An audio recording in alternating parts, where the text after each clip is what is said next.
Hey guys, how's it going? It's Al. Week 7 is here. I have my quarterback rankings, the QB1s for this week, to help with your start-sit questions on the week. We have a bunch of bye weeks this week with the Bills, the Vikings, the Eagles, and the Rams.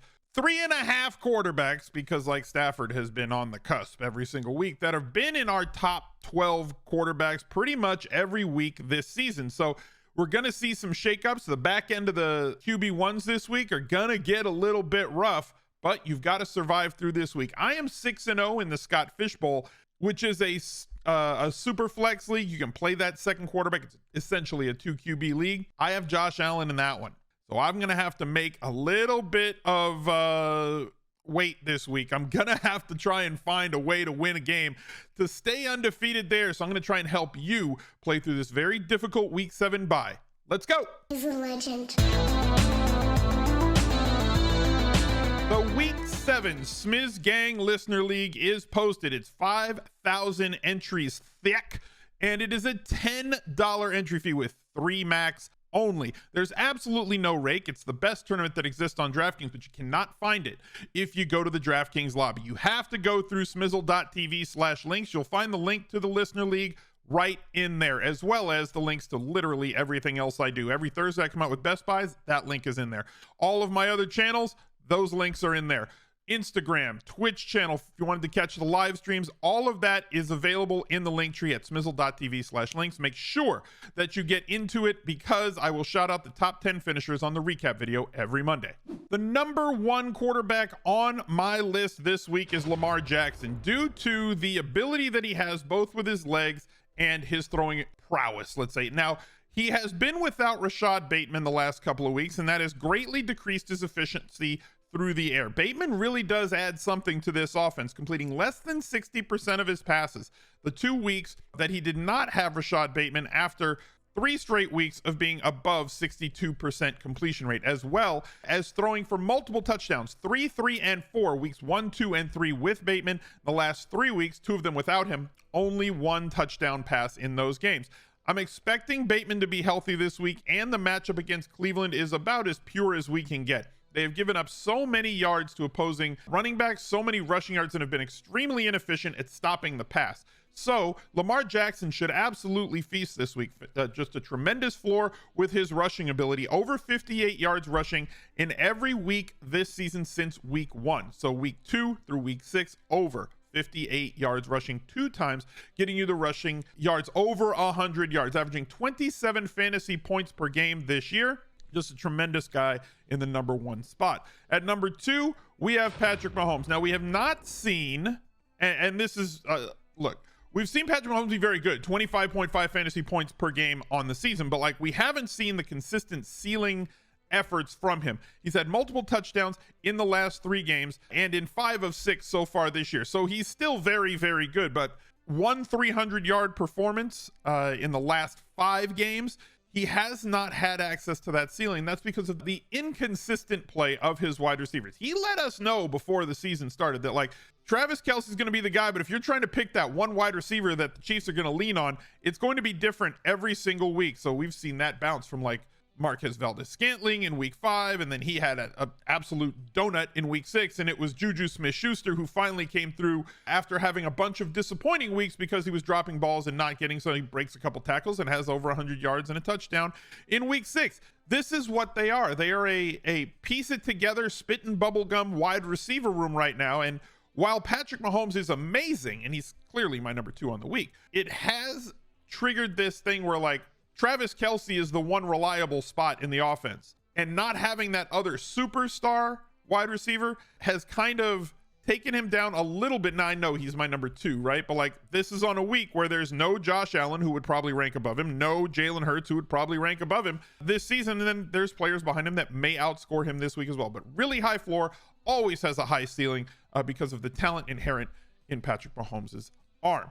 Justin Herbert, coming off of a Monday night game, now gets the Seattle defense that is not done a good job at stopping anybody. I am really, really hoping that Keenan Allen is back on the field this week as the Chargers get a healthier offense. And obviously, Seattle is not going to be able to take away Mike Williams the way that Denver took him away. Like, Patrick Surtain II is just too good, right? He is an extremely good cornerback. And he is guiding all of the targets away from the one guy who is actually not above average, but like, I don't want to like insult Mike Williams, but he's a very, very good wide receiver. And when you take that only one very, very good wide receiver out of the mix, everything has to be dink and dunk. So giving them the ability to have Keenan Allen back only helps Justin Herbert, as they will be able to challenge in a lot of different areas. Obviously, Austin Eckler is amazing and is on pace to at least challenge the running back receptions record set by Christian McCaffrey back in 2019. So he has capable pass catchers, but adding that secondary guy, as we've spoken about multiple times this season on the streams, is key in 2022 to having that great offense. You need two outside threats. Keenan Allen being in the slot most often, allowing Mike Williams to run against man-to-man coverage and not have a safety over the top. He is not a great separator, so having that man-to-man coverage allows him a little bit of extra cushion and changes this Chargers offense from the dink and dunk that we saw consistently on Monday night. What do you have, like 4 yards per attempt? It was gross. Like Justin Herbert should be around 7.5, 8, 9 yards per attempt, and he was way down. So, and did not throw for a touchdown the first game in his career. I expect a massive bounce back this week. He's number 3. Dak Prescott at number 4. The expectation after him throwing 50 balls during the pregame last week and not seeing any difference in terms of his accuracy or his velocity, Dak Prescott expected to be back this week. And could there be a softer landing spot than the Detroit Lions' atrocious defense? They give up yards and touchdowns to opponents consistently. Hopefully, Dalton Schultz is back and healthy, though they are deep in the tight end room for the Cowboys. CeeDee Lamb is a tremendous player who should get 10+ targets for them, and 2 good backs in terms of catching passes.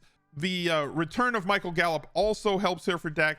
I hope that he gets back. I think Dak Prescott is a very good quarterback. I think he is a much maligned quarterback who is better than the public gives him credit for being. Happy to see him get back from the injury that he suffered all those weeks ago and turn this Dallas Cowboys offense back into what we want it to be. This game is one of the more likely shootouts because of the Cowboys defense has been good, but the Lions offense, when healthy, has so many spots that it can attack from, and once they just have to go throttle down because their defense gives up like 27+ points every single week, you have situations, right, where if this game turns into 55 real life points, with a total right now being 48, 55, 65 real life points like we've seen from like every single Lions game, Dak Prescott could have an absolutely monstrous game in his first game back.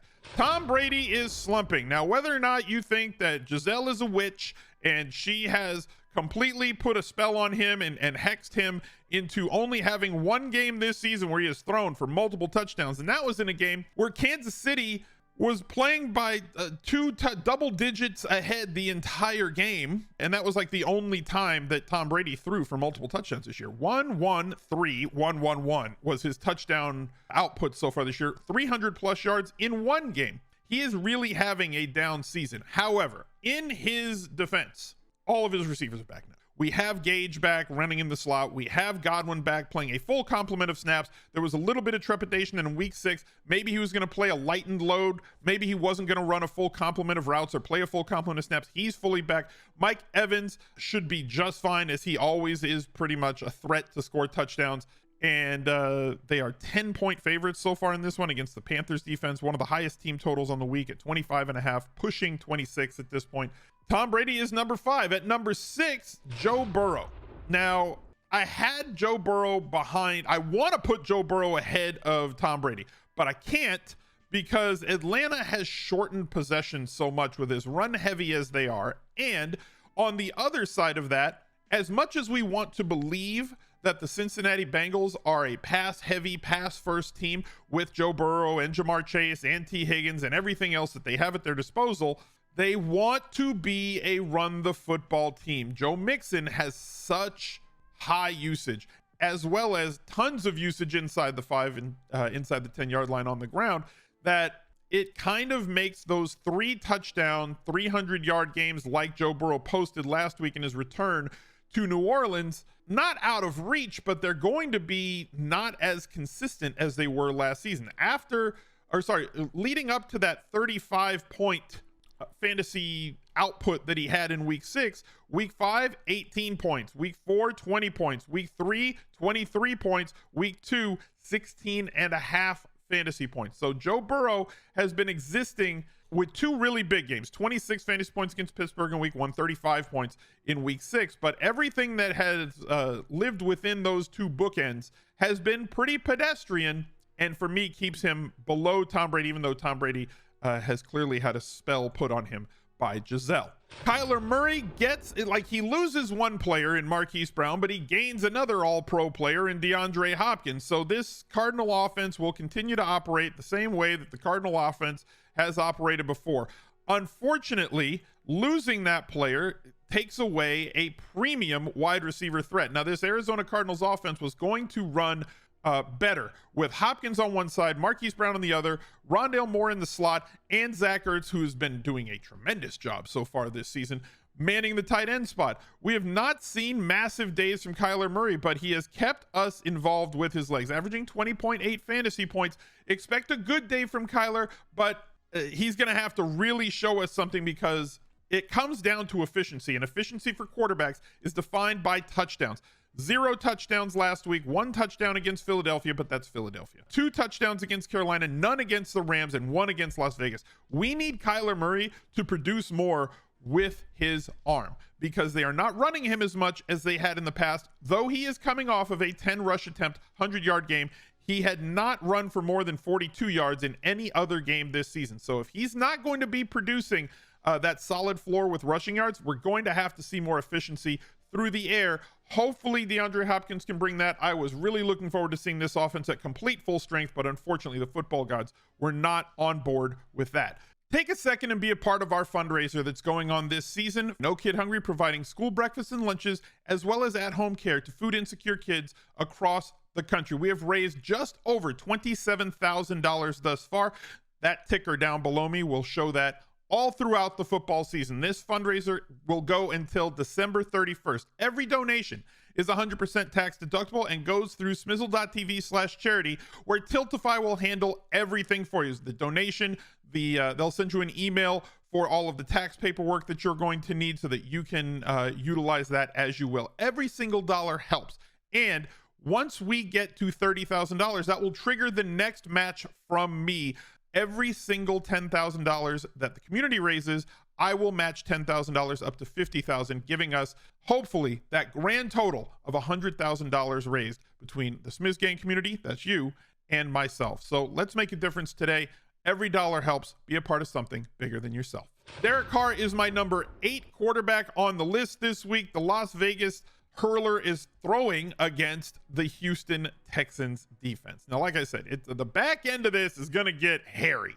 So Josh Jacobs is really the key play this week in terms of if you're playing Raiders, right? So Derek Carr has to slide in here somewhere. Devontae Adams, tremendous. They do have a full complement of their pass catchers back. I'm assuming that Darren Waller is going to play this week, as well as Renfro. Obviously, Adams is the alpha in that situation. Carr has never really been able to sustain like a 30 touchdown pace, and he's got 8 through 5 weeks at this point, still not on a 30 touchdown pace once again. But like I was talking about before, these bye weeks, specifically this week in week 7, there's one more week coming like down the road where I forget which week, 10 or 11, where there's a lot of premium teams, offensive teams that are going to be off. And it's going to affect us that week as well. But this week, with the Bills gone, and the Vikings gone, and the Eagles gone, and the Rams gone, it pushes Derek Carr into the 8 spot. And against Houston is the right place to do it, because while everybody thinks that it's going to be a Josh Jacobs week, and it very well might, that does not mean that Derek Carr cannot have a 285-yard, 2-touchdown day and do very well for us. At number 9, the return of the Tua man. I am expecting Tua Tagovailoa to be back this week. He has dealt with that concussion. They have had injuries all throughout their quarterback room. First, it was Tua getting slammed twice to the turf. Then it was Teddy Bridgewater, who had a concussion as well. And then Skyler left the game last week with a busted up hand because he hit to looked like a bloody thumb because he hit it, and that could not have felt at all. Assuming that Tua is back this week, I love the Miami Dolphins offense moving forward. I've had this conversation where the elite wide receiver rooms really can thrust a average to below average level quarterback, right? Like Tua is somebody that, like, I think he's pretty good. And he's probably overall on talent, like, I don't know, somewhere between the 14th and the 17th best quarterback in the league in terms of talent. But when you have Tyreek Hill on the outside, and you have Jalen Waddle on the outside, and you have an athlete like Gesicki, who thankfully is retiring the gritty, Tua has weapons, and he has a fantastic offensive mind calling the plays. He has really only played in 4 games this year, but has only completed, he has not played full games in 2 of those. 8 touchdowns so far in those 4 games, 6 of them obviously coming in week 2 against Baltimore, but a 109.9 quarterback rating, 18.4 fantasy points per game. Good things are ahead as long as Tua can stop slamming his head into the turf. Geno Smith is number 10. A bounce back spot this week coming against the Chargers, I would assume, as banged up as that Chargers defense is. The highest totaled game on the entire week. Chargers Seahawks is 52 overall. The Seahawks have a total or implied team total of like 22.5. So attacking this Chargers team that they expect to be playing from behind against, if you're trusting what the spread is, they're going to be in passing situations more often than they are not going to be in passing situations. Obviously, the Seahawks are going to try to establish the run because that's what the Seahawks do. As much as Geno has thrown the ball this season, right? And he has done pretty well throwing the football this season. Another situation where an average to below average quarterback with excellent wide receivers on the outside running open a lot of the time can make a middling quarterback look very, very good.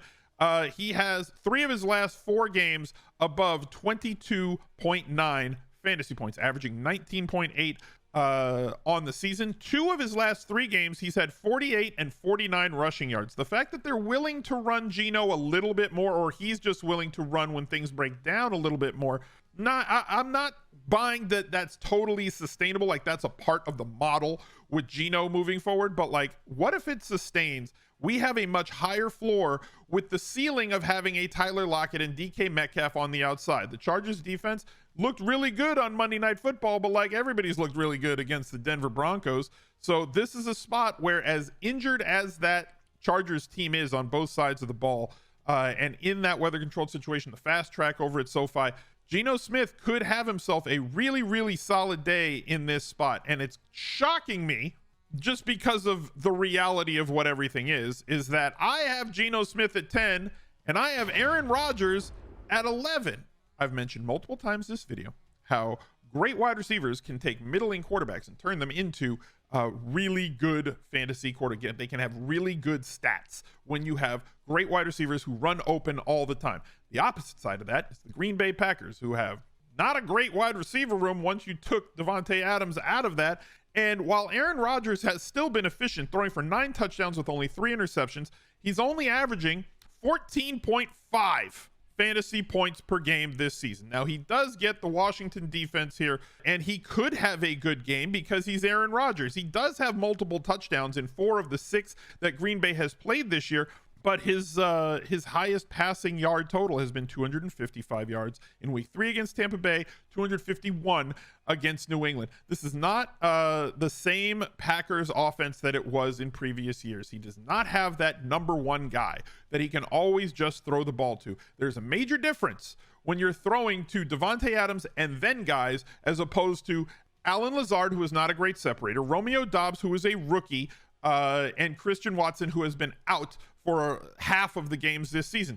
It's never a situation where, they'll just throw the ball 10 times to Aaron Jones. That hasn't materialized either. This is a run-first offense that is not efficient through the air, or as efficient as we're used to from an all-time great at quarterback in Aaron Rodgers. It is also not true, in my opinion, that Aaron Rodgers has declined since last season, right? He has not had an injury. He was an elite quarterback, a back-to-back 2-time MVP the last 2 seasons, having 2 of his best seasons of his illustrious career. And now all of a sudden you think from January until October that he has just declined without an injury to anything that's made him throw the ball worse. It's not about him. It's about that wide receiver room not being able to get open, and every quarterback gets better when you have great wide receivers. Aaron Rodgers at 11 behind guys like Geno, Tua, and Derek Carr.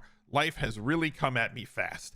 Behind him and squaring out the list, ending us at number 12, is Trevor Lawrence from the Jacksonville Jaguars. Now, look, he has not been a ceiling guy for us. We have not seen massive days from Trevor Lawrence, but Trevor Lawrence is not a pocket passer. Trevor Lawrence is a mobile quarterback. He is not a running quarterback, but he is able to run the ball. And they have had multiple designed runs for him. They had him run the option this week. It did not work, but they had him, that's in the playbook. They had him run a straight up speed option with Travis Etienne. They have had him run designed runs. They have had him on naked bootlegs. They are moving him around to utilize his scrambling ability in addition to his really good accuracy, although it has been, up and down from week to week. He completed 20 of the 22 passes he threw last week, coming off of 2 weeks where he completed 53 and 47%. And then off of the 2 weeks prior to that, 72% completion rate, 83% completion rate. All he has to do is deliver the ball to his wide receivers. They are doing a good job with this offense of getting these guys out in positions where they can win, between Kirk, even Evan Ingram at tight end, as well as everything else that they have, right? Like Marvin Jones Jr. was out last week. If he comes back or if he does not, they still have Zay Jones. They have Agnew. They have a great pass catching back in Travis Etienne, who has now been elevated to like 50-50 status in terms of snaps and running back touches with James Robinson. That only can increase Trevor Lawrence's efficiency as a quarterback. I am interested to see what he does over the next 8 games after watching him for the first 6 games. 9 touchdowns, 17.7 fantasy points per game, a QB rating of 92 at this point. Trevor Lawrence is progressing very well. While he may not be Peyton Manning II, right, which people are giving him a lot of crap for, well, this is what you prospected him to be. Not me, but like people who do draft prospecting. He can still be a good quarterback, an above average to good quarterback in this league if he just delivers the ball consistently and effectively to his targets, and those targets continually get boosted over the years. But what he has in his arsenal right now is enough for us in fantasy, and he's my quarterback 12 on the week. Thank you guys for watching. Look out for another video right there. He's a legend.